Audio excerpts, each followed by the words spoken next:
பரிசுத்தமுள்ள ஆண்டவரே, உங்களுடைய சமூகத்திலே நான் நிற்கிறோம் ஆண்டவரே. அப்பா, அந்த வேளையிலும் ஆண்டவரே, உங்களுடைய எல்லாவற்றை பார்க்கலாம் ஆண்டவரே. உமது வார்த்தையை ஆண்டவரே, உமது வார்த்தையை நீங்கள் மகிமைப்படுத்தினதற்காக துதிக்கிறோம் கர்த்தாவே. இந்த வேளையிலே நீங்கள் பேசும்படியாக உங்களுடைய சமூகத்தில் நீங்கள் ஒவ்வொருவரும் உங்களை தாழ்த்தி ஆண்டவரே, உங்களுடைய வார்த்தை எங்களை ஒவ்வொருவரையும் புடமிட்டு ஆண்டவரே, உமது வார்த்தையை எங்களை பலப்படுத்தும்படியாக எங்களுடைய ஆவிக்குரிய ஜீவியத்தில் ஆண்டவரே எங்களை உறுதுணையாக இருந்து எங்களை பலமாக கட்டும்படியாக உங்களுடைய சமூகத்தில் ஒப்புக் கொடுக்கிறோம். பரிசுத்த ஆவியானவர் தாமே நீங்கள் பேசும்படியாக ஒவ்வொரு உள்ளத்திலும் ஆண்டவரை நீங்கள் பேச வேண்டும். ஆண்டவரை இங்க இருக்கிற ஒருவராவது வெறுமையை போகக்கூடாது கர்த்தாவே. ஏதோ ஒரு வார்த்தை மூலமாக ஆண்டவரை நீங்கள் அவர்களோடு பேசி அவர்களை உற்சாகப்படுத்தி ஆண்டவரே அவருடைய எதிர்காலத்தில் ஆண்டவரே உமக்கேற்ற பாத்திரங்களாக ஒவ்வொருவரையும் வனையும்படியாக உங்களுடைய சமூகத்தில் ஒப்புக் கொடுக்கிறோம். துதிகான மகிமையெல்லாம் உமக்கே செலுத்துகிறோம். இயேசுவின் நாமத்தில் நல்ல பிதாவே, ஆமென். சந்தோஷமா இருக்கிறீங்களா? சந்தோஷமா இருக்கிறீங்களா? சத்தம் போடும். இதான் எங்கள் மக்கள் இருக்கிற பெரிய ஒரு பிரச்சனை தான். ஹல்லேலூயா, ஹல்லேலூயா, ஸ்தோத்திரம். ஆக இந்த வேளையிலே கர்த்தர் உங்களோடு சில காரியங்களை குறித்து பேச விரும்புகிறார். இன்னைக்கு மக்கள் மத்தியில் இருக்கிற பெரிய ஒரு மக்கள் மத்தியில் கிறிஸ்தவர்கள் மத்தியிலே இருக்கிற பெரிய ஒரு பிரச்சனை சொல்லுவோம். நீங்க என்னோட பேசணும். ஓகே, நீங்க என்னோட பேசணும். I want to talk practically. சரியா? நீங்க என்னோட பேச வேண்டும். மக்கள் மத்தியில் இருக்கிற பெரிய ஒரு பிரச்சனை சொல்லுவோம். ஒவ்வொரு நாளும் நாங்கள் இதை சந்திக்கிறோம். ஒவ்வொரு நாளும் நாங்கள் சந்தித்தே ஆக வேண்டும். சந்தித்தான் நாங்கள் விரும்புகிறோம். சொல்லுவோம். வாழ்க்கையில் இருக்கிற பெரிய ஒரு பிரச்சனை பயம், ஃபியர். உண்மையே இல்லையா? எங்கள் வாழ்க்கையில் இருக்கிற ஒவ்வொரு மனுஷியும் இதை சந்தித்தான் அவர்கள் எழும்புகிறார்கள், தூங்குறார்கள். ஆகவே இன்றைக்கு கர்த்தர் உங்களோடு பேசுகிற காரியம் இந்த பயத்தை குறித்து. சரியா? ஆண்டவர் இந்த பயத்தை முறியடிக்கும்படியாகத்தான் அவர் வெளிப்பட்ட ஒரு நோக்கமா இருக்கு. ஆமென். கர்த்தராகிய தேவன் மனுஷகுமாரனாக இந்த உலகத்திலே அவர் பிறப்பதற்கு ஒரு முக்கிய காரணங்களும் ஒரு முக்கிய காரணம் இந்த பயத்தை அவர் ஒழிக்கும்படியாக தேவன் இந்த பூமியிலே அவர் அவதரித்தார். ஆமென். இந்த கிறிஸ்துமஸ் நாட்களிலே நாங்கள் கர்த்தரை நினைக்கும் பொழுது நான் நினைக்க வேண்டிய முக்கிய காரியம், தேவன் இந்த பயத்தை உங்கள் வாழ்விலிருந்து ஒழிக்கும்படியாக அவர் புறப்பட்டிருக்கிறார். அல்லேலூயா. ஆக நான் வாசிப்போம் 1 யோவான் 4 அதிகாரம் 1 யோவான் 4 அதிகாரம் 7 வசனம் முதல் 10 வசனம் வரை. பிரியமானவர்களே, ஒருவரில் ஒருவர் அன்பாய் இருக்க கடவும். ஏனெனில் அன்பு தேவனால் உண்டாயிருக்கிறது. அன்புள்ள எவனும் தேவனால் பிறந்து அவரை அறிந்திருக்கிறான். அன்பில்லாதவன் தேவனை அறியான். தேவன் அன்பாகவே இருக்கிறார். தம்முடைய ஒரே பேரான குமாரனாலே நாம் பிழைக்கும்படிக்கு தேவன் அவரை இவ்வுலகத்தில் அனுப்பினதினால் தேவன் நம்மேல் வைத்த அன்பு வெளிப்பட்டது. நாம் தேவனிடத்தில் அன்பு கூர்ந்ததினால் அல்ல, அவர் நம்மிடத்தில் அன்பு கூர்ந்து நம்முடைய பாவங்களை நீர்த்தி செய்கிற கிருபாதர பலியாக தம்முடைய குமாரனை அனுப்பினதினாலே அன்பு உண்டாயிருக்கிறது. அப்படியே அந்த 18 வசனத்தை வாசிங்க. அன்பிலே பயம் இல்லை. பூரண அன்பு பயத்தை புறம்பே தள்ளும். பயமானது வேதனையுள்ளது. பயப்படுகிறவன் அன்பில் பூரணப்பட்டவன் அல்ல. ஆமென். இந்த இடத்தில் நான் பார்க்கிறோம் அந்த அன்பு இந்த பூலோகத்தை வெளிப்பட்டது. அல்லேலூயா. அதை பார்க்கிறோம். இந்த கர்த்தரை வார்த்தை சொல்லுது, அன்பிலே பயம் இல்லையா? சரியா? பூரண அன்பு பயத்தை புறம்பே தள்ளும். அப்ப இதுல என்ன விளங்குது? எங்களுக்கு எங்களோட வாழ்க்கையிலே அன்பு பூரணமாக இல்லை.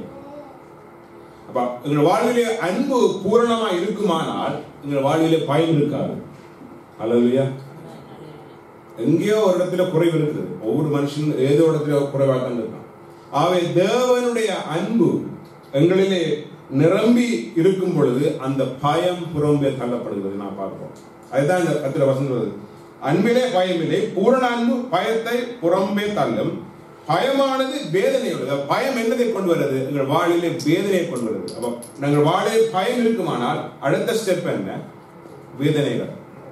ஒவ்வொரு வேதனைகளை கொண்டு வந்து கடைசியா அந்த மனுஷனுடைய வாழ்வு குட்டிச்சோராகி போகிற அளவுக்கு அந்த பயம் ஒருவனை ஆட்கொள்கிறது. நீங்கள் அரசன் முதல் கடைசி அடிமை வரைக்கும் இந்த பயம் ஆட்கொண்டே இருக்கிறது. அரசியலையே, சாதாரண மக்கள் வாழ்க்கையிலே பாருங்கள். இப்பொழுது சமீபத்தில் நடந்ததை நான் காண்போம். நம்முடைய தமிழ்நாடு எவ்வளவு ஒரு ஒரு ஒரு மரணத்தை வந்து எத்தனையோ எல்லாம் பயத்தை உருவாக்கினாங்க பாருங்க. ஆக நான் பார்க்கிறோம், இந்த பயமானது வேதனையை கொண்டு வருகிறது. நான் பார்க்கிறோம், பயப்படுகிறவன் அன்பில் பூரணப்பட்டவன் அல்ல. ஆமென். இன்னொரு வசனத்தை வாசிப்போம். 2 தீமோத்தேயு 1:7. தேவன் நமக்கு பயமுள்ள ஆவியை கொடாமல் பலமும் அன்பும் தெரிந்த புத்தியும் உள்ள ஆவியை கொடுத்திருக்கிறார். ஆமென். ஓகே, தேவன் நமக்கு பயமுள்ள ஆவியை கொடாமல் பலமும் அன்பும் தெளிந்த புத்தியுள்ள ஆவியை அவர் கொடுத்திருக்கிறார். ஹல்லேலூயா. ஆகவே இந்த வேளையை நான் பார்க்கிறோம், தேவன் நமக்கு பயமுள்ள ஆவியை கொடுக்கிறார். அப்ப நான் காண்கிறோம், கடவுள் தேவன் இந்த பயத்தை கொடுக்கவில்லை. எங்கேயோ இருந்த பயம் வந்திருக்கிறது. ஆமென். ஆகவே நான் பார்க்கிறோம், நாம் கர்த்தரை நடுக்கத்தோடும் பயத்தோடும் ஆராதிப்போம். அந்த பயம் இந்த பயம் அல்ல. சரியா? அது ஒரு ரெஃபரன்ஸ். ஓகே, கர்த்தரை நீங்கள் ஒரு ரெஃபரன்ஸ் டு காட். சரியா? அவரை நீங்கள் கனப்படுத்தி ஆராதிங்கள். அதான் அந்த பயம் என்ற தமிழ் வார்த்தை சொல்லப்படுது. ஆனா இந்த பயம் வந்து எங்களை மரணத்துக்குள்ளே கொண்டு போற பயமா இருக்கிறது. ஆமென். தேவன் பயமுள்ள ஆவியை கொடாமல் பலம், அன்பு, தெளிந்த புத்தி. இந்த பலம் வந்து நாங்கள் வேதத்திலே பார்க்கிறோம். இந்த மூல வார்த்தையிலே கிரேக் பதிலே டைனமிஸ். இந்த பலம் வந்து டைனமிக். அதெல்லாம் நான் பார்க்கிறோம் டைனமைட்ஸ், ஒரு பிளாஸ்ட். அப்படிப்பட்ட பலத்தை கர்த்தர் எங்களுக்கு கொடுக்கிறார். ஆமென். அது மாத்திரமல்ல, அன்பு. அன்பிலே பல வகை உண்டு. அதுக்கு நான் போகவில்லை. இங்கு சொல்லப்படுகிற அன்பு வந்து அகாப்பி அன்பு. அகாப்பி அன்பு அதாவது தியாகமான அன்பு, கர்த்தருடைய அன்பு, தேவனுடைய அன்பு. அதாவது எல்லாவற்றையும் சகிக்கிற, நாங்கள் 1 கொரிந்தியர் 13 வாசிக்கிற அகாப்பி அந்த அன்பு, அதாவது தியாகமான அன்பு, எல்லாவற்றையும் சகித்து எல்லாவற்றையும் தாங்குகின்ற அந்த அன்பை குறித்து இங்கு பேசப்படுகிறது. அடுத்து நான் பார்க்கிறோம் தெளிந்த புத்தியை நான் பார்க்கிறோம். தெளிந்த புத்தி அதாவது சவுண்ட் மைண்ட் ஓர் டிசிப்ளின். ஆகவே தெளிந்த புத்தியுள்ளாயிருங்கள். கிறிஸ்துவாகிய நாங்கள் எப்பொழுதும் தெளிந்த புத்தியுள்ள இருப்போமானால் இந்த பயத்தை நாம் மேற்கொள்ள முடியும். ஆமென். இந்த பயத்தை நாம் மேற்கொள்ள முடியும். ஆகவே நான் பார்க்கிறோம், இந்த பயம் எங்கு ஆரம்பமானது என்பதை நாங்கள் சற்று அலசி ஆராய்வோம். We have to go back to his history. Okay, இது கொஞ்சம் வித்தியாசமான மெசேஜா இருக்கு. Just be with me. Okay, நான் பார்க்கிறோம், வாசிப்போம். ஆதியாகமம் 3ஆம் அதிகாரம் 10ஆம் வசனம். அநேக வசனங்கள் நான் வாசிக்க போறோம். ஆதியாகமம் 3ஆம் அதிகாரம் 10ஆம் வசனம். அதற்கு அவன், நான் தேவனுடைய சத்தத்தை தோட்டத்திலே கேட்டு நான் நிர்வாணமாய் இருப்பதினால் பயந்து ஒளிந்து கொண்டேன் என்றான். ஆமென். உங்களுக்கு தெரிந்த விஷயம், ஆதாமாவால் பாவம் செய்து அவர்கள் ஒழித்துக் கொண்டார்கள். இதுல வழியா கவனிங்க, ஆதாமாவால் பாவம் செய்து ஒழித்துக் கொண்டார்கள். அப்பொழுது கர்த்தர் வந்து ஆதாமை கூப்பிட்டு நீ எங்கே இருக்கிறாய்னு கேட்டார். ரைட்? அப்பொழுது கவனிங்கள், அதற்கு அவன், நான் தேவனுடைய சத்தத்தை தோட்டத்தை கேட்டு நான் நிர்வாணியா இருப்பதினால் என்ன பயந்து. நிர்வாணியா இருப்பதனால அல்ல, அவங்க ஏற்கனவே நிர்வாணியா தான் இருக்கிறாங்க. ஆனா நீங்க வசனத்தை கவனிக்கணும், என்ன சொல்லப்பட்டிருக்கிறது? நான் பயந்து ஒழித்துக் கொண்டேன் என்றான். அப்ப இந்த பயம், அவர்கள் பாவம் செய்த பொழுது, அவர்கள் கர்த்தருடைய வார்த்தைக்கு, தேவனுடைய சத்தத்துக்கு செவிடாமல் பாவம் செய்த பொழுது அவர்களுக்குள்ளே அந்த பயம் உருவானதை நாம் பார்க்கிறோம். அவர்களுக்குள்ளே அந்த பயம் வந்ததை நான் பார்க்கிறோம். யார் அந்த பயத்தை கொண்டு வந்தது? சொல்லுங்க. பிசாசுக்கு அவங்க செவி கொடுத்தாரு. ஆனா அவங்க அந்த சொன்ன வார்த்தைக்கு அவர்களுக்குள்ளே அந்த பயம், அது ஒரு ஆவி, பயத்தின் ஆவி அவர்களே அந்த இடத்திலே அவர்களுக்குள்ளே அது கிரியை செய்யுது. அந்த பயத்தின் ஆவி அது அப்படியே தொடர்ந்து இன்றைக்கும் ஒவ்வொருவரையும் ஆட்கொண்டிருக்கிறது. அது பிசாசினுடைய காரியம். ஆனால் எங்களுக்குள்ளே அந்த அந்த அவர்கள் விழுந்தது நிமித்தம், அந்த விழுகை நிமித்தம் அது ஆவி அப்படி தொடர்ந்து கொண்டே இருக்கு. இதை முறியடிக்கும்படியாத்தான் கிறிஸ்துவானவர் அவர் மனுஷனாக பிறப்பதற்கு முக்கிய காரணம். ஏனால் பிசாசின் கிரியைகளை அழிக்கும்படிக்கு தேவகுமாரன் புறப்பட்டான் நான் வாசிக்கிறோம். அவை நான் தொடர்ந்து பார்ப்போம். சில பயங்களை குறித்து நான் பார்க்க போறோம். அதாவது நாங்கள் பார்க்கிறோம் எத்தனை பயங்கள் நீங்கள் சொல்லுங்க. ஒரு என்னென்ன பயங்கள் உங்கள் வாழ்வில் இருந்து சொல்லுங்க. வாழ்வில் என்னென்ன பயங்கள் இருக்கு? அதாவது ஒரு மனுஷனுடைய வாழ்விலே இருக்கிற பயங்கள் சொல்லுங்க. வேலை போகும் பயம். வேலை பயம் சொல்லுங்க. டிரைவ் பண்ணும்போது பயமா இருக்கும். டிரைவ் பண்ணும்போது பயம். It's a phobia. டிரைவ் பண்ணும்போது ஏன்னா பக்கத்தில் வர எங்களுக்கு அடிச்சிருவானோ அப்படிப்பட்டாங்க. சொல்லுங்க பாருங்க. இருட்டுக்கு பயம். எல்லாருக்கும் பயம் முக்கியமானது. இருட்டு இருள் எதை காண்கிறது? பயத்தை உங்களுக்கு அதை காண்பிக்கிறது. இருளில் நடக்கிற ஜனங்கள் பெரிய வெளிச்சத்தை கண்ட. அப்ப அந்த பயத்திலே நடந்த ஜனங்கள் வெளிச்சமாகிய மேசியாவை கண்டார்கள் என்று நான் பார்க்கிறோம். இருள் வேற என்ன பயம்? மரண பயம். Very good. மரண பயம். இன்னைக்கு எல்லாருக்குள்ள இருக்கிற ஒரு முக்கிய பயம் என்ன? மரண பயம். ஏன்னா ஒருத்தருக்கு மறிக்க விருப்பம் இல்லை. யாருக்கும் மறிக்க விருப்பம் இல்லை. அது ஒரு சாதாரண ஒரு மனுஷனுடைய இயல்பு. No one wants to die. ஒரு நல்ல வயசு பண்ண கேட்டாச்சுட்டார் நீ வயசாகுமா சரியா? ஏன்னா யாருக்கும் மறிக்க விருப்பம் இல்லை. வேற பயம் வேற பயம்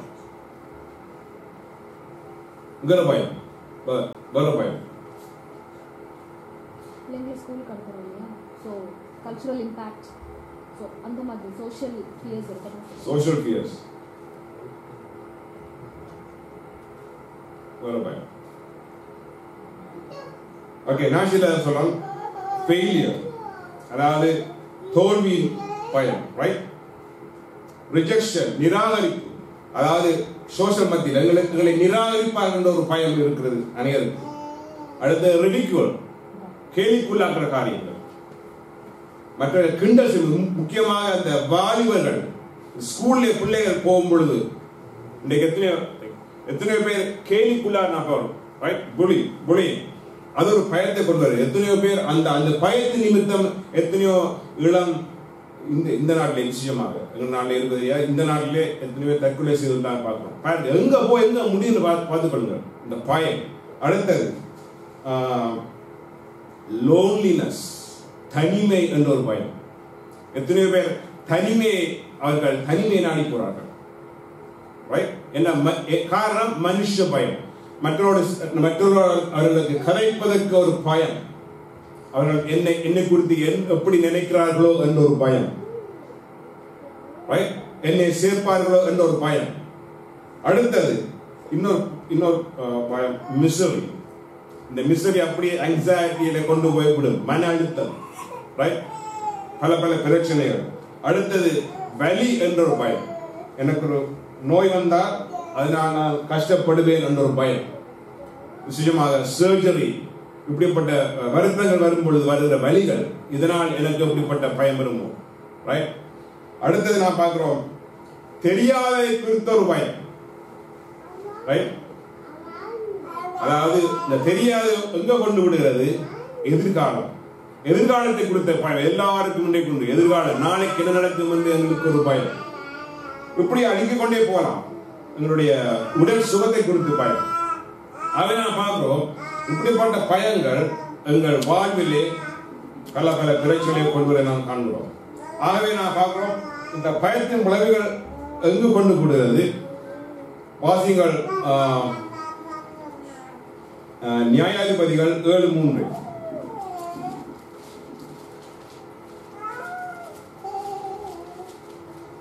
ஆகையால் பயமும் திகிலும் உள்ளவன் எவனோ அவன் திரும்பி கீலேயாத் மலைகளில் இருந்து விரைவாய் ஓடிப்போக கடவான் என்று நீ ஜனங்களின் செவிகள் கேட்க பிரசித்தப்படுத்து என்றார்.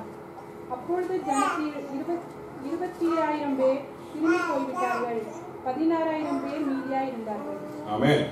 நாங்க பார்க்கிறோம் இந்த கிதியோன் இந்த சம்பவத்திலே பார்க்கிறோம் அநேகர் அந்த இடத்திலே பயந்தவர்களாக வந்தாங்க பார்க்கிறோம். ஆகவே கர்த்தருடைய திட்டம் நிறைவேறாக போன பயனற்றவையை ஊக்குவிக்கும். பயம் என்ன செய்யும்?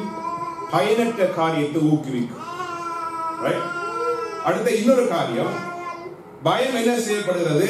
கர்த்தருடைய சித்தம் எங்கள் வாழ்விலே நடைபெறுவதை தடை செய்யும். அதாவது தேவ சித்தத்தை நாங்களாம் கண்டுபிடிக்கணும். அப்ப தேவ சித்தத்தை கண்டுபிடிப்பதற்கு இந்த பயம் தடையா இருக்கிறது. மிக பெரிய ஒரு பிளாக் இன் आवर லைஃப். கர்த்தருடைய சித்தத்தை நாம் கண்டுபிடித்து அதில் முன்னேறி போவதற்கு இந்த பயமானது தடையை கொண்டு வருகிறது. நாங்கள் சொல்லப்பட்ட ஒவ்வொரு விதமான பயங்கள் தடையை கொண்டு வருவது நாம் பார்க்கிறோம். மூன்றாவது நாம் பார்க்கிறோம் இந்த பயம், நான் 1 யோவான் 4:12 சொன்ன போல வேதனையை கொண்டு வருகிறது. இந்த பயத்தின் விளைவுகள் என்ன? பயம் உங்கள் வாழ்விலே வேதனையை கொண்டு வருகிறது. இன்றைக்கு வேதனை இல்லாமல் ஒருவரும் இல்லை. இந்த வேதனை வைத்தே இந்த உலகம் பிழைத்துக் கொண்டிருக்கிறது. இந்த வேதனையை வைத்து இந்த உலகம் பிழைத்துக் கொண்டிருக்கிறார். அடுத்து நான் பார்ப்போம் மத்தேயு 16:28-31.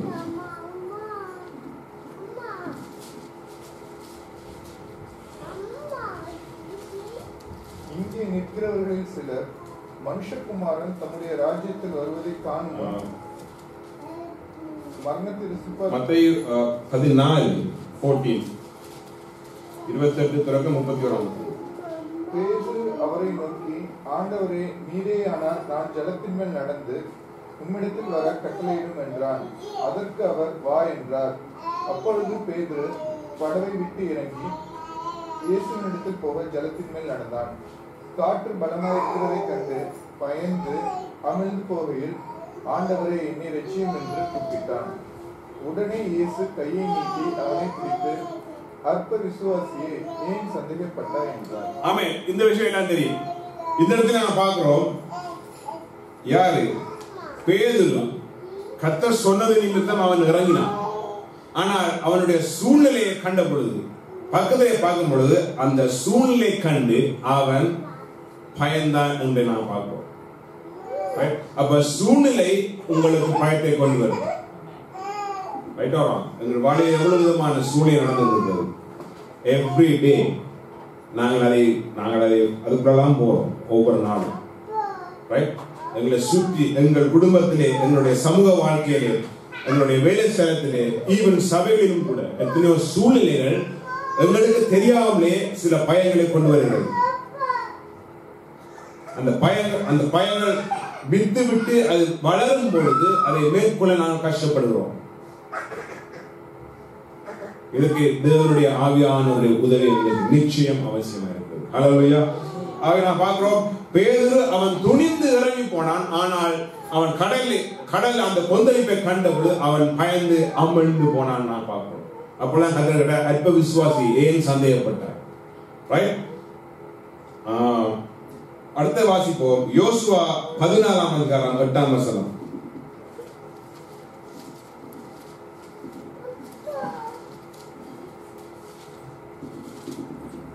தப்புவாயில் இருந்து மேற்கு எல்லை. யோசுவா 14:8. ஆனாலும் என்னுடனே கூட வந்து என் சகோதரர் ஜனத்தின் இருதயத்தை கரைய பண்ணினார்கள். நானும் என் தேவனாகிய கர்த்தரை உத்தமமாய் பின்பற்றினேன். ஆமென்.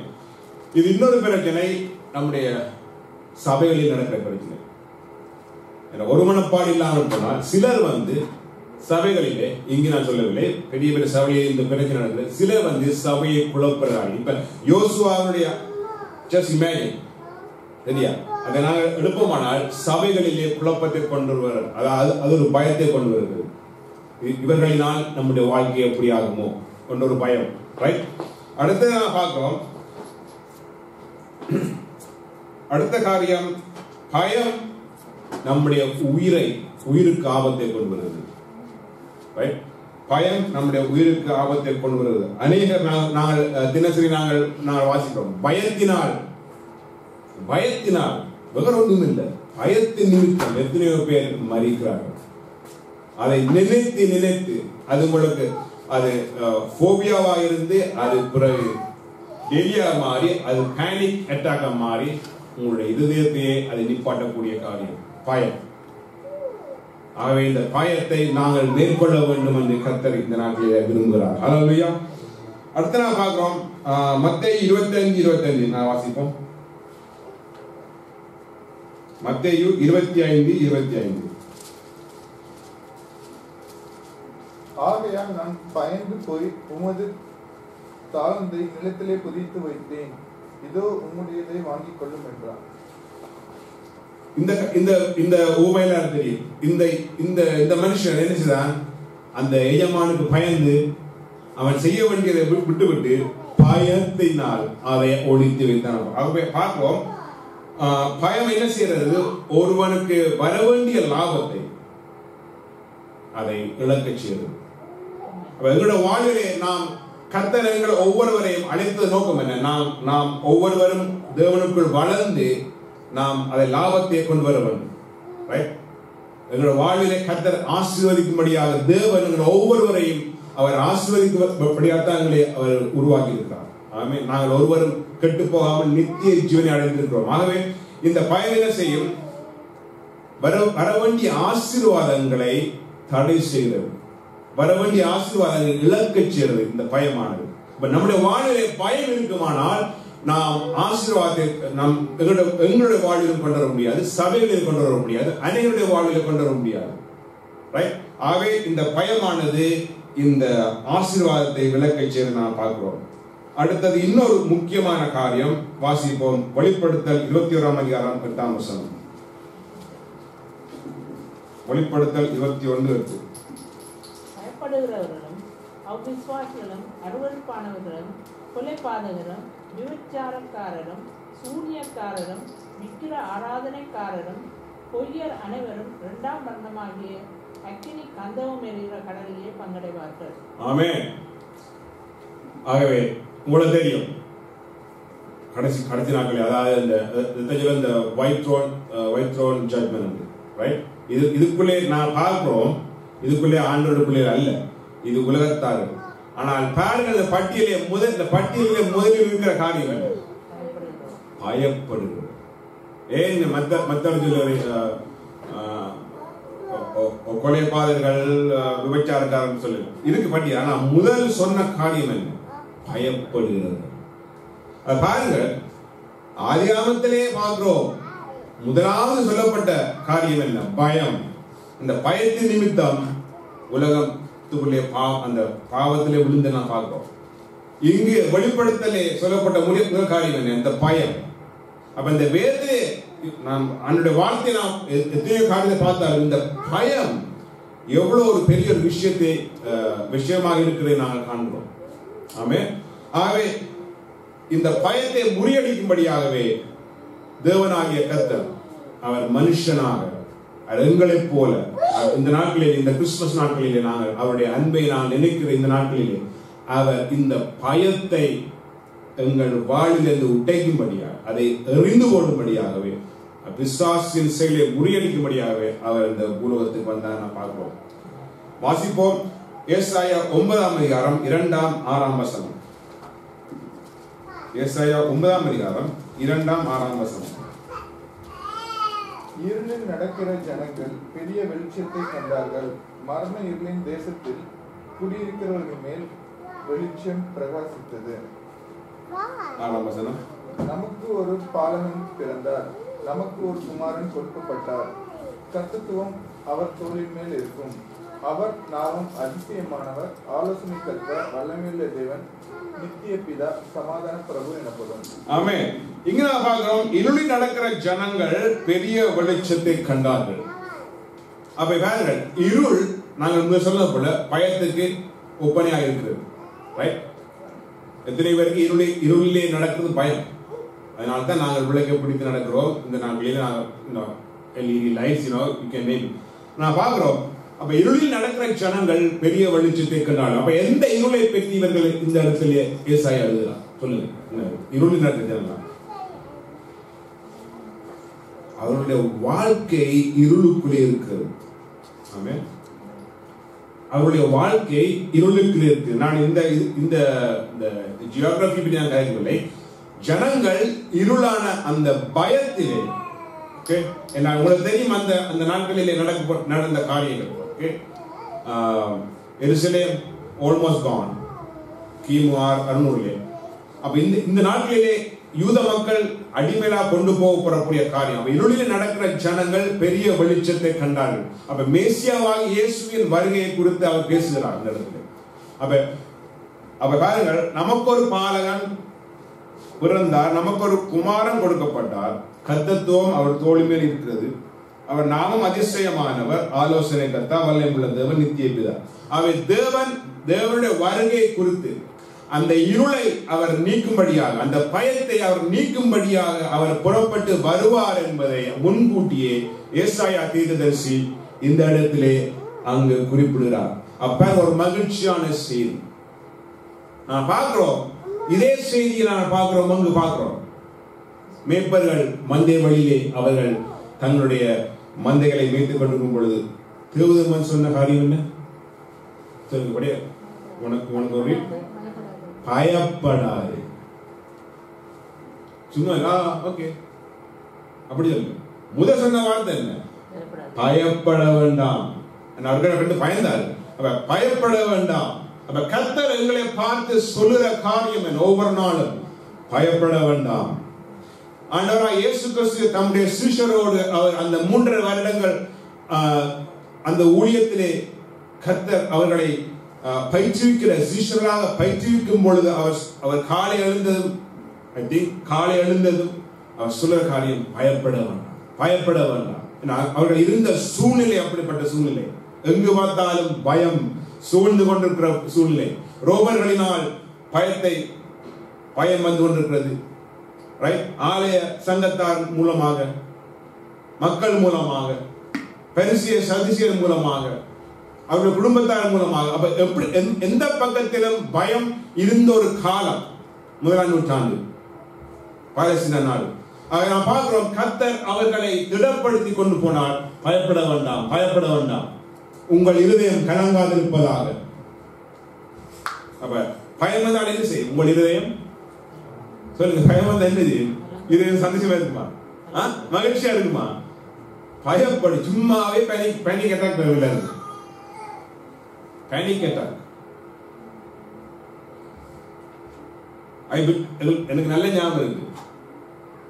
80களிலே எங்களுடைய தேசத்தில், இலங்கை தேசத்தில் உள்நாட்டு யுத்தம் நடந்து கொண்டிருக்கும் பொழுது பச்சை உடுப்பை கண்டால் ஆட்டோமேட்டிக்கா எல்லாருக்கும் ஒரு பயம். பச்சை உடுப்பு மிலிட்டரி போர்சஸ் அவர்கள் நடந்து போகும் பொழுது நாங்கள் இறங்கி நடந்து போகணும். அப்ப அந்த தூரத்திலே அவர்களை கண்ணும் பொழுது எல்லா யங் பாய்ஸும் இந்தியா எல்லாம் ஓடிடுவாங்க. அப்படிப்பட்ட ஒரு சூழ்நிலை உனக்கு. ஆகவே அவர் உடுப்பை கண்ட அவங்க ஒண்ணும் இல்லை. அவர்களுடைய அந்த யூனிஃபார்மை கண்டதும் எல்லாருக்கும் ஒரு பயம் வரும், என்ன நடக்குமோ. அப்படிப்பட்ட பயத்துக்காக நான் ஒவ்வொருவரும் கடந்து வந்தேன். ஆனால் அதன் மூலமாக அதுக்குள்ளே இருந்து தேவன் ஒவ்வொருவரையும் முறியடித்து இன்றைக்கு கர்த்தர் இந்த இடத்திலே கொண்டு வந்து தேவனை ஆராதிக்கும்படியாக கர்த்தருடைய எத்தனையோ ஊழியக்காரர் இன்றைக்கு உலகத்தின் சகல பாகங்களிலும், இலங்கை தேசத்திலிருந்து, இந்தியா தேசத்திலிருந்து எத்தனையோ இடங்களிலே சபைகளை ஆரம்பித்து தேவனுடைய நாமத்தை மகிமைப்படுத்தும்படி எத்தனையோ ஜனங்கள் அந்த சபையில வந்து கர்த்தரை ஆராதிக்கும்படியாக தேவன் பெரிய காரியத்தை ஏற்படுத்தியிருக்கிறார். ஹல்லேலூயா. ஆகவே இந்த வேளையிலே நான் பார்க்கிறோம், பயம், தேவனுடைய அன்பு பயத்தை புறம்பே தள்ளும். ஹல்லேலூயா. ஆகவே நான் பார்க்கிறோம், இப்ப நான் பார்க்க போறோம், நாங்க முடிக்க போறோம், இந்த பயத்தை நாம் எப்படி மேற்கொள்ள முடியும். We know that ஆண்டவருடைய அன்பு பயத்தை புறம்பே தள்ளும். Everybody know that. ஆனா இது எப்படி நான் மேற்கொள்ள வேண்டும், எந்த விதமாக மேற்கொள்ள முடியும்? சில குறிப்புகளை பார்த்து நாங்கள் கர்த்தருடைய வார்த்தையை நாங்கள் முடிவு செய்வோம். வாசிப்போம்.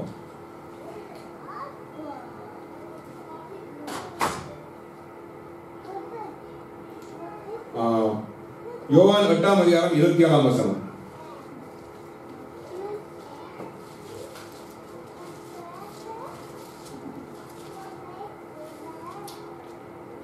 பிதாவை குறித்து பேசினார் அவர்கள் அறியாதிருந்தார்கள். ஆதலால் இயேசு அவர்களை நோக்கி, நீங்கள் மனுஷகுமாரனை உயர்த்தின பின்பு நானே அவரென்றும் எனக்கு சுயமாய் நானே அவரென்றும் நான் என் சுயமாய் ஒன்றும் செய்யாமல் என் பிதா எனக்கு போதித்தபடியே இவைகளை சொன்னேன் என்று அறிவீர்கள். 27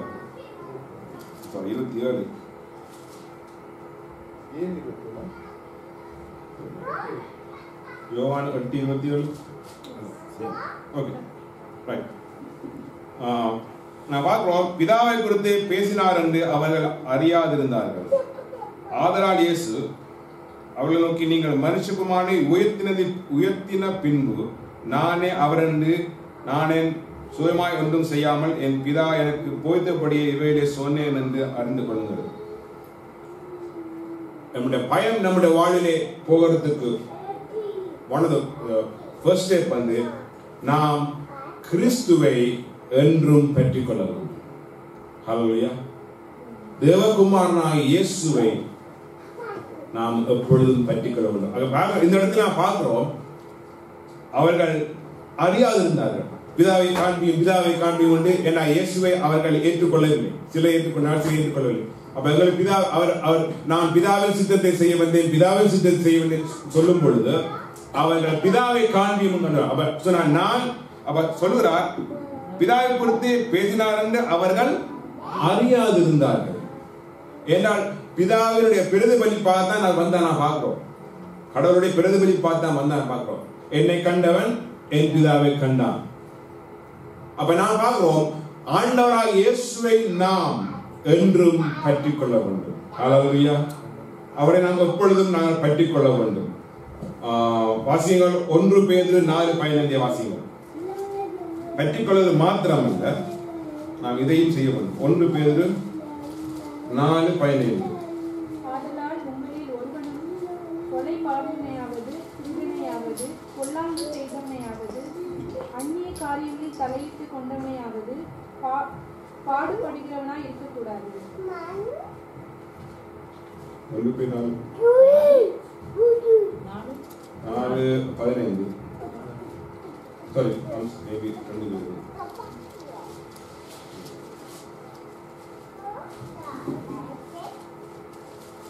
இருதயங்களை பரிசுத்தம் பண்ணுங்கள்.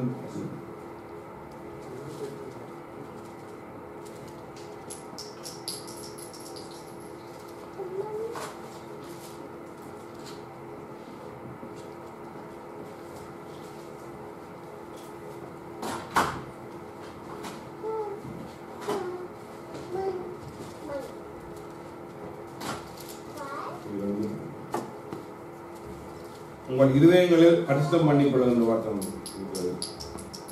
ஓகே, அதை கவனிக்கணும். அதில் சொல்லப்பட்டிருக்கிறது, உங்கள் இருதயங்களில் ரைட், உங்கள் இருதயங்களில் தேவனை குறித்து பரிசுத்தம் பண்ணிக்கொள்ளுங்கள். 3 பேர் கர்த்தராகிய தேவனை உங்கள் இருதயங்களில் பரிசுத்தம் பண்ணுங்கள். மன்னித்துக்கொள்ளுங்கள். ஓகே, கர்த்தராகிய தேவனை உங்கள் இருதயங்களில் பரிசுத்தம் பண்ணிக்கொள்ளுங்கள். ஹல்லேலூயா. ஆகவே பயத்தை போக்குவதற்கு நாம் பார்க்கிறோம், அதை நிர்மூலமாக்குறதுக்கு நம்முடைய வாழ்விலே என்ன வர வேண்டும்? அன்பு வர வேண்டும். ஆனால் இன்னொன்று, we have to reference to God.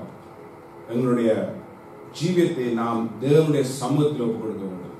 அப்பொழுது நாங்கள் ஒப்புக்கொள்ளும் பொழுது நாம் தேவனை பரிசுத்தம் பண்ணுகிறோம். இயேசுவை நாம் உயர்த்துகிறோம். ஹல்லேலூயா. இயேசுவை உயர்த்தும் பொழுது நீங்கள் பிதாவை கனம் பண்ணுகிறீர்கள். ரைட்? கர்த்தர் வார்த்தை சொல்ல, ஏன்னா நீங்கள் இயேசுவை நீங்கள் உயர்த்தி அவர் செய்த ஒவ்வொரு கிரியையையும் நீங்கள் வாழ்த்தி பாடும் பொழுது, அவருடைய வார்த்தைக்கு நாங்கள் கீழ்ப்படியும் பொழுது நாம் பிதாவை கனம் பண்ணுகிறோம். ஆமென். பிதாவை ஒருவரும் காண முடியாது. But we know the word of God. எல்லாவற்றை பார்க்கலும் அவர் தம்முடைய வார்த்தையை அவர் மகிமைப்படுத்தியிருக்கிறார். ஆகவே நாம் கர்த்தருடைய வார்த்தையை நாம் தினமும் வாசிக்கும் பொழுது ஆண்டவர்களோடு பேசுகிறார். நாம் கீழ்ப்படுகிறோம். அதனால் நாங்கள் அவரை கனப்படுத்துகிறோம். அப்பொழுது நாம் தேவனுடைய வார்த்தையை வாசிக்க தேவன் எங்களுக்குள்ளே உறவாடுகிறார், நாம் உறவாடுகிறோம். அப்படி என்ன போகும் சொல்லுங்க? நமக்குள்ளே இருக்கிற பயங்கள் ஒன்றொன்றா கலந்து போகும். நமக்குள்ளே இருக்கிற பயங்கள் ஒன்றொன்றா கலந்து போகும். ஏன்னா சாதாரண மனுஷனோட வாழ்க்கையில பயம் இருக்கிறது இல்லைன்னு சொல்லவில்லை. ஆனா நாம் கர்த்தருக்குள் இருக்கும் பொழுது, நாம் ஒவ்வொன்றாக இருக்கும் பொழுது போராட்டம் உண்டு. ஆண்டவர் சொல்லுகிறார், வாழ்க்கையில போராட்டம் உண்டு, ஆனால் அதை நாம் மேற்கொள்ளும் வேண்டும். அதுக்கு ஆவியானவர் எங்களுக்கு உதவி செய்கிறார். ஹல்லேலூயா. அடுத்து நான் பார்க்கிறோம் 8:23, யோவான் 8:23.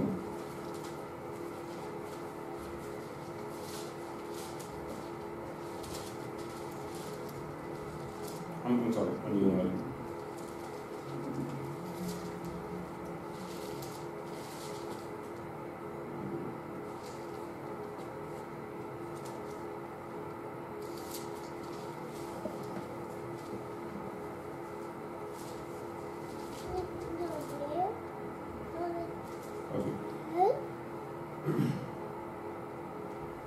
அடுத்து நான் பார்க்கிறோம் வெளிப்படுத்தல் 1:17-18. வெளிப்படுத்தல் 1:17-18.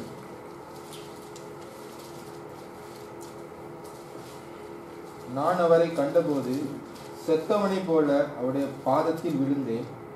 அப்பொழுது அவர் தம்முடைய வலது கரத்தை என்மேல் வைத்து என்னை நோக்கி, பயப்படாதே, நான் முந்தினவரும் பிந்தினவரும் உயிர் உள்ளவருமாய் இருக்கிறேன். மரித்தேன், ஆனாலும் இதோ சதா காலங்களிலும் உயிரோடு இருக்கிறேன். ஹல்லேலூயா. ஹல்லேலூயா. நான் பார்க்கிற இந்த இடத்துல, நான் அவரை கண்டபோது செத்தவனை போல விழுந்தேன். அப்பொழுது அவர் சொன்ன வார்த்தை என்ன? பயப்படாதே, நான் முந்தினவரும் பிந்தினவரும் உயிருள்ளவருமாய் இருக்கிறேன். ஹல்லேலூயா. அப்ப இந்த இடத்துல நான் பார்க்கிறோம்,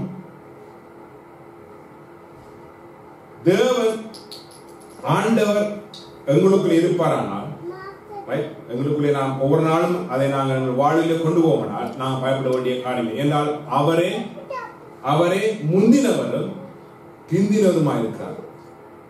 பாதாளத்தின் வாசல்கள் எங்களை ஒன்று மேற்கொள்ள முடியாது என்றால் திறவுகோல் அவருடைய கரத்திலே உண்டு. ஹல்லேலூயா.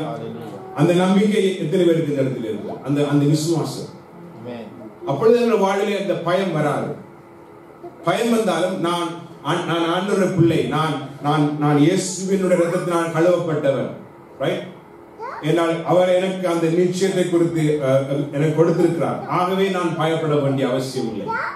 அப்படி நான் இதை தினமும் நாங்கள் இதை அபியாசப்படுத்தும் பொழுது, தினமும் நாம் ஆண்டோட வார்த்தை, விசேஷமாக இந்த வார்த்தையில் நாம் ஆண்டரை வாசித்து, S God is with me, அதை நான் வாசிக்கும் பொழுது என்றால் ஆவியானவர் அவர் நபராயிருந்த எங்களை உற்சாகப்படுத்தி பலப்படுத்தும் பொழுது, is a person next to us, is a person within in us. ஹல்லேலூயா. எங்களுக்குள்ளே அவர் இருக்கிறார். ஆகவே அதை நாங்கள் பலப்படுத்தும் பொழுது இந்த பயமாய் எந்த பயங்கள் வந்தாலும் அந்த பயத்தை நாங்கள் மேற்கொள்ள முடியும். ஹல்லேலூயா. ஆமென். அடுத்து நான் பார்க்கிறோம் ரோமர் 8:15 வாசிங்க. ரோமர் 8:15.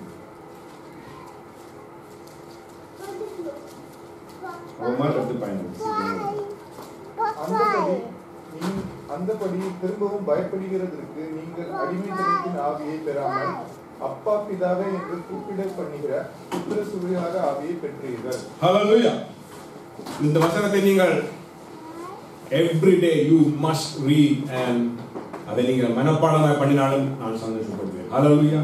என்ன சொல்லப்பட்டிருக்கிறது? அந்தபடியே திரும்பவும் பயப்படுகிறதுக்கு. பாருங்க, அப்ப திரும்பவும் என்ன? திரும்பவும் என்ன? இது யார் எழுதப்பட்டது? கர்த்தருடைய பிள்ளைகள் எழுதப்பட்டது. அப்ப கர்த்தருடைய பிள்ளைகள் திரும்பவும் ஏதோ பயப்படுகிறார்கள். சூழ்நிலை கண்டு நாங்கள் பார்த்தோம், சூழ்நிலை கண்டு பயப்படுறார்கள். தங்களுடைய வாழ்வில் வருகிற தோல்வியை கண்டு பயப்படுகிறார்கள். அப்ப அதான் நாங்க பவுலப்போஸ்தலன் எழுதுகிறார், திரும்பவும் பயப்படுவதற்கு நீங்கள் அடிமைத்தனத்தின் ஆவியை பெறாமல் அப்பா பிதாவை என்று கூப்பிடப்படுகிற புத்திர சுவிகாரத்தின் ஆவியை பெற்றீர்கள். ஹல்லேலூயா. ஏனால் நீங்கள் கிறிஸ்துவுக்குள் வரும் பொழுது நீங்கள் you become a sonship. இல்லையா? இந்த ரோமருடைய பழக்கத்தில் இருந்தது.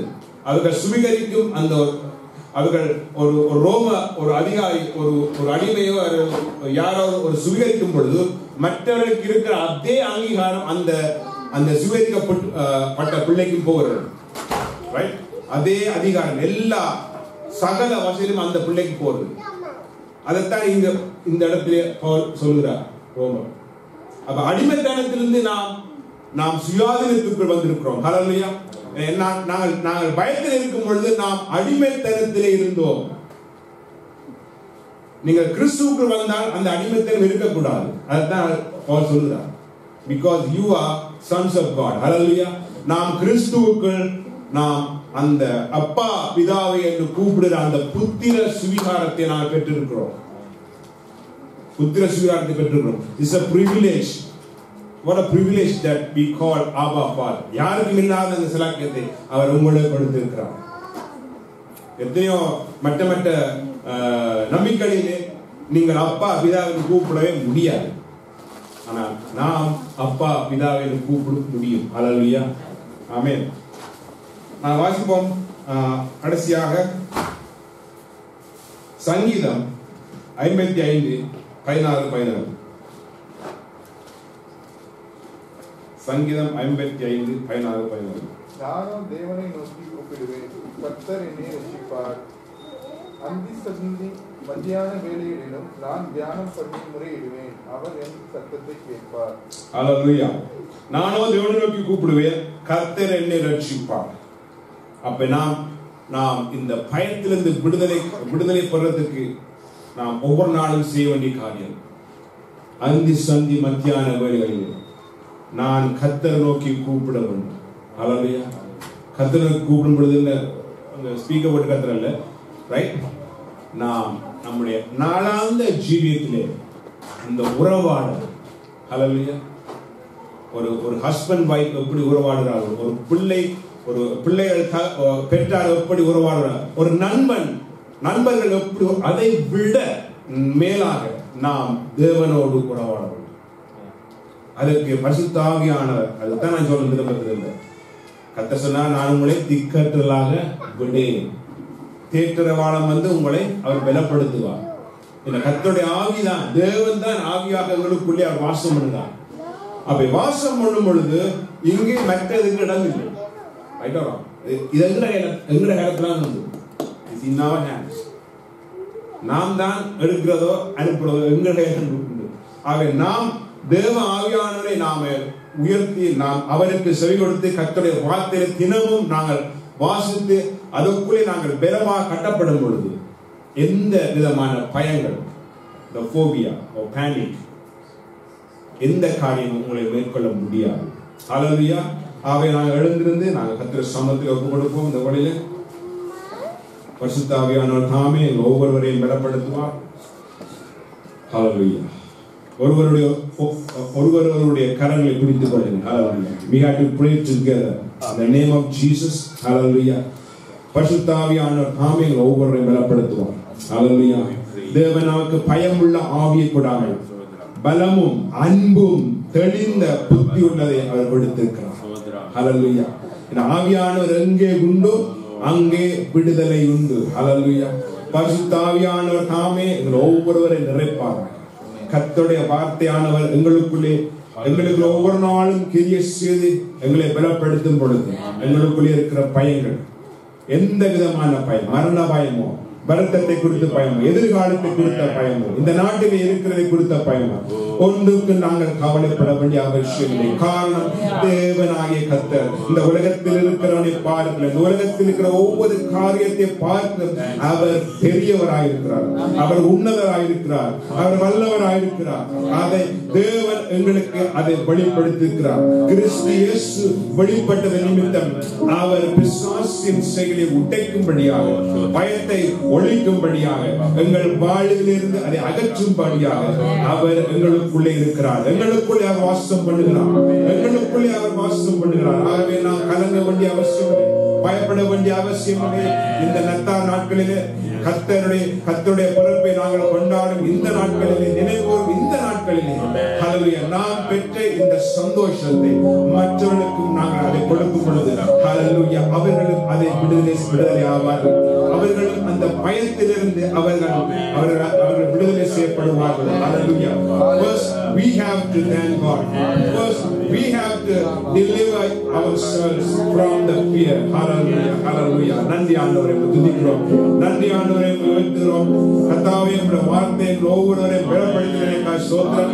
இந்த இடத்திலே யார் யார் ஆண்டவரே இப்படிப்பட்ட பயத்திலே இருந்தார்களோ அவர்களை விடுதலை செய்த ஸ்தோத்திரம். இந்த செய்தியை கேட்டுக்கொண்டிருக்கிற ஒவ்வொருவருக்கும் ஆண்டவரே உம்முடைய வார்த்தையை கொடுத்து ஆண்டவரே ஜனங்கள் விடுதலை செய்யப்பட்டதற்காக ஸ்தோத்திரம். ஆண்டவரே கர்த்தாவே, பயத்திலிருந்து அநேகர் விடுதலை செய்யப்பட்டதற்காக உங்களுக்கு நன்றி செலுத்துகிறோம். உங்களுக்கு மகிமை செலுத்துகிறோம். உங்களுக்கு துதியும் புகழும் மகிமையும் செலுத்துகிறோம். அப்பா ஆவியானவர் தாமே ஒவ்வொருவரையும் ஆட்கொண்டு வழிநடத்துங்க.